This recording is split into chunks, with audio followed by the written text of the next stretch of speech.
परमेश्वर के नाम की स्तुति हो। आज का मनन के लिए प्रेरितों का काम 5वां अध्याय इसका पहला और दूसरा पद पढ़ना चाहता हूं। परंतु हनन्याह नामक एक मनुष्य ने अपनी पत्नी सफीरा समेत कुछ भूमि बेची और उसकी उपज का एक भाग अपने पास रख लिया। और ये बात उसकी पत्नी को भी जानती थी, पत्नी भी जानती थी, और उसका एक भाग लाकर प्रेरितों के पांवों पर रख दिया। 5वां अध्याय खास करके हनन्याह और सफीरा का कहानी कहते हैं। प्रेरितों का काम 4 अध्याय इसका 36 और 33 पदों में बरनबास के बारे में हम पढ़ते हैं। उन्होंने एक महान कार्य किया कि अपना भूमि बेचकर उसका पूरा संपत्ति प्रेरितों के चरणों पर रखे हैं और उनको बहुत बड़ा सम्मान मिल गया। कलीसिया उसको आदर के रूप में देख लिया। ये देखकर हनन्याह और सफीरा भी निर्णय लिया है कि हम वैसे ही सम्मान प्राप्त करेंगे, लेकिन उसका मन का विचार दूसरा रीति में था। लोग क्या किया मालूम है? वो संपत्ति बेच दी और चर्च को केवल एक हिस्सा दिया, जबकि उसका तात्पर्य यही था कि उन्होंने बलिदान रूप में सब कुछ चर्च को दे दिया।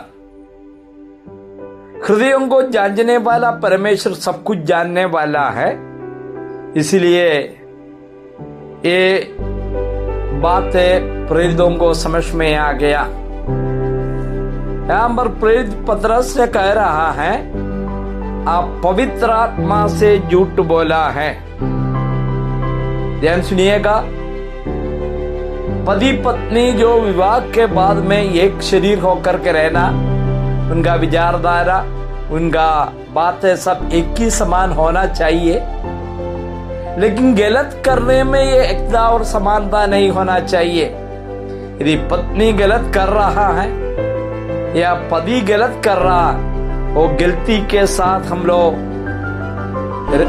गलती को अंगीकार नहीं करना। यहाँ पर क्या हो रहा, दोनों पति पत्नी एक साथ अपना हृदय में जो विचार किया है कि हम वैसे ही करेंगे। ऐसा कोई नियम प्रेरितों ने रखा नहीं था कि भूमि बेचना है, बेचकर पूरा पैसा दे देना। उनको खुद कह सकता हम भी भूमि बेचा, लेकिन इसका एक भाग हम लोग अपने पास रख दिया है, बाकी हम लोग जो चर्च में दे दिया।